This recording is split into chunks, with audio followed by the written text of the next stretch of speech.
Servus, my name is Boris Binkowski and I am the author of the board game Ecologic. And this is the video showing the basic manual of this game. Ecologic in its basic version is designed for maximum 4 players, and each expansion increases this number by 1 up to 7 players. The game itself is medium in terms of complexity and length, and players who already know the rules need about 1.5 hours for one game. Importantly, turns are played by all the players at the same time, so the length of the game does not depend on the number of players. Okay, let's have a look inside the box. The goal of Ecologic is to create a complex ecosystem of plants, animals and fungi from cards. This is why the game consists of 2 basic types of elements. These are habitat boards and species cards. There are over 250 species cards only in the core box. Each expansion increases this number by 40-55 cards, and with each expansion you get another additional habitat board. In addition, we have also food tokens, which symbolize the flow of the matter in the ecosystem, and we have also the breeze tokens and the fed cards tokens. Let's move it to small containers so it will be easier to move, to use in the future.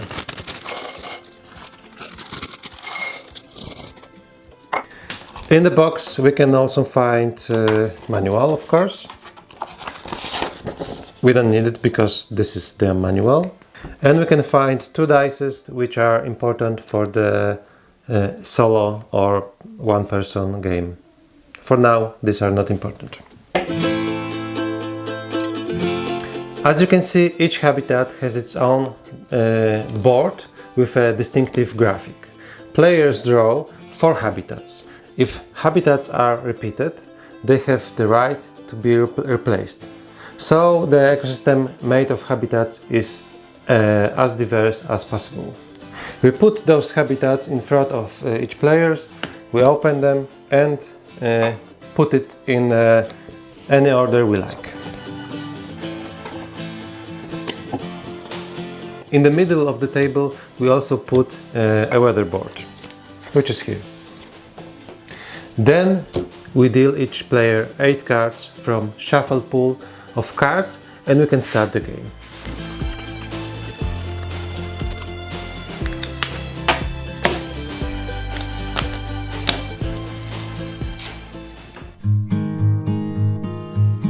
It's a good moment to describe the properties of the cards. Let's start with plants, because almost certainly the first card played will be herbaceous plant or tree. After all, entire ecosystem is based on food production. Importantly, and this applies to all cards, what is below the horizontal line over here, the species name, image, Latin name and the short description is not important for the mechanics of the game. On the other hand, everything that is above the line matters. This means that you don't have to search for important information for the game all over the card. If it's not above the line, it's not important for the game. As you can see, I don't have the English prototype ready yet. It's in the process of translation, but I can give you a glimpse of how it looks in the picture over here. In the upper right corner, we have important information about the type of organism. There are 12 of them, including herbaceous plants, trees, fish or small birds. Of course, you can find a full list of them in the manual. Each has its own icon and assigned color. On the left, there are important icons of habitats where the card can be played. They are also visible on the habitat boards over here, so you can easily see where the card can be played and where it cannot. These 2 pieces of information about the type of organisms and the habitat in which it can be played are present on all cards. What can be found only on a plant card is an information about food production. They are located over here in the left top corners and have 4 colors showing the food production in 4 different seasons starting from springs. The whole game starts with the spring, so when you place a plant card at the beginning you get as many food tokens as the number on the first field from the left. Okay, so it can look like this. I put my card over here and I place 3 food tokens on it according to the number this card has. This food will play a very important role in the future because animals will feed on it. Okay, let's move to the description of the animal cards. In addition to the already known icons of type of the animal, in this case small bird, and the habitat in which the animal can be placed, we find on the card its value. It's over here. And also the food icons. The value of the cards is a number that tells us about the requirements. Right after placing it, there must be as many food tokens on it as the number of the card.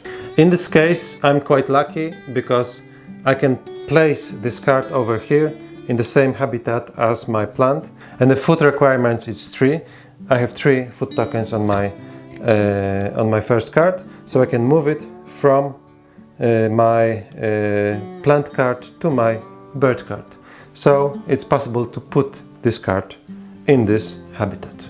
So if I ask myself where to get this food from, of course from the species that the animal feeds on, which is represented in the food icons. For example, my bird does eat small plants, herbaceous plants, and also other animals. And this mechanics is the core of the game. This way we create a complex ecosystem based on a food chain. The whole game takes place in 4 seasons. There are like chapters of the game. Each of the seasons is divided into the phases, which in turn are played in steps. The first step, which is not mandatory, is to exchange cards. For example, you can exchange 2 of your cards from your hand for 1 of 5 open cards that will be placed on the middle of the table, or any covered card of your choice, but just looking at the back of the card. So we can choose whether we want a tree, a bird, a fish, but we cannot flip the card to pick. In the spring we can additionally exchange 1 card from hand for any covered card over here, which is especially useful if you don't have a plant card in your hand and you are blocked. In summer and autumn we have a choice of 2 other exchanges. For that you need to look to the manual. The second step is to play the card that I described above. But if you don't want to or can't play a card, you can do 1 of 2 things. One is to give a card away for a food token, which will be joker token, or pass, which will mean that you are out of the game until the end of the season. The first step will be preparing 2 cards to pass to the player on your left. We do 3 steps all at once. When exchanging cards, there is a first come, first served rule, which provides a bit of excitement. The 4th step, handing over the cards that are prepared previously, takes place at the same time for all players. This is a very important rule for avoiding any misunderstandings. These are our 4 steps: optional exchange, playing a card, preparing 2 cards to pass, and passing cards at once. We play those steps until the end of the season, starting with the spring of course. That is until all players pass or run out of cards. If you pass, then you say loudly, "I pass," and decide whether you leave the cards in your hand until the next season or discard them, receiving 1 food token for each card. This is an important decision. Sometimes it's worth leaving something for the next turn, but on the other hand, it's a pity to take up space in your hand, because in the next season you will be dealt cards again, but until the 8th. So So we can have maximum 8 cards on the beginning of the season. And that's almost all, but some important information should be also said: how the season ends and how the next one begins. This is dangerous time for our animals because they may run out of food and may not survive. Before I do it, I will fill my ecosystem a little bit more so it will be more visible.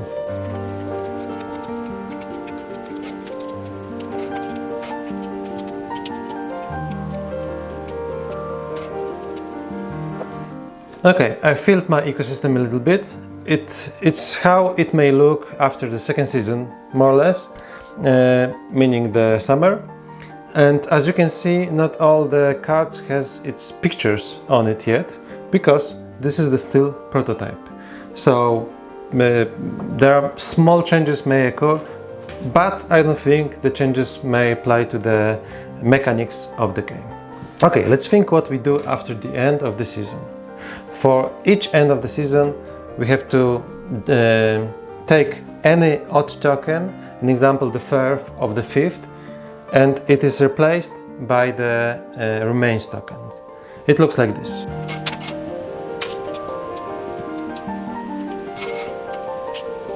In the future, the remains may be food for other species, for example for fungi. The second step at the end of the season is to replace food tokens. Please note that we only have even number of tokens left on the cards.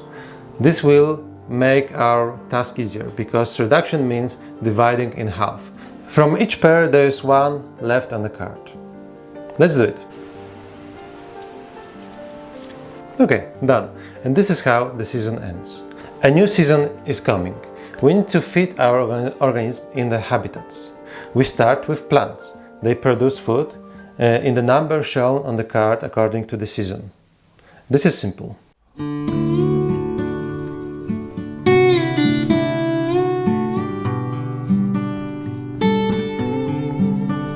The second step is a bit more difficult. We have to feed our animals. So we move food tokens along the food chain.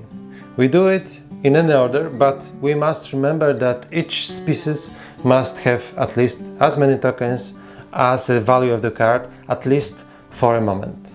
We may confirm it with a red apple token.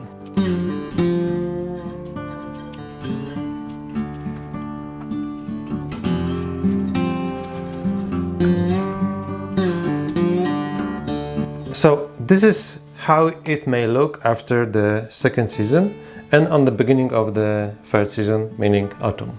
There is an important information here. If we are unable to feed an animal, the animal dies and its card goes to the discarded cards.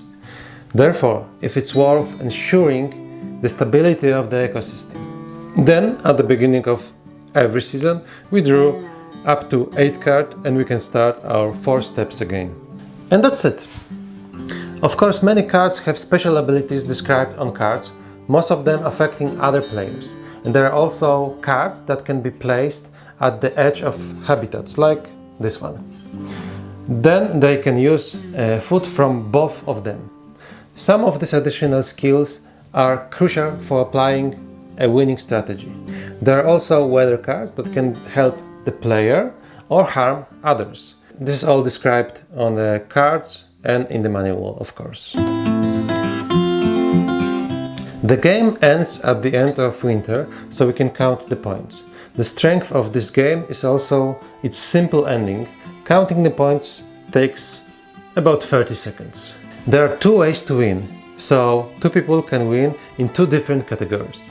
First is the habitat victory. For that you need to count the points from the habitats. If you get 7 different types of cards in your habitat, then you can get 3 points. For 6 you get 2 points, and for 5 different cards only 1 point.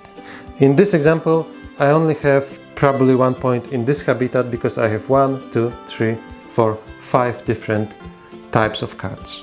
Second is a species victory. For that you must count special points described on the played cards. For example, in my habitat I only have 1 point altogether, 1 point. Of course, in the future, at the end of the winter, it's much more probable that I will have more cards with 1 or 2 or 3 points.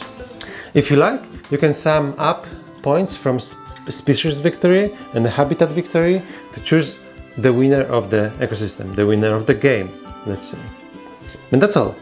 If you like the game, then remember that in 2024 the game is available on GameFound, and after that date you will find it on the internet. I don't know exactly yet where, but you will definitely find it. Okay, my name is Boris Binkowski, I'm the creator of the game. See you.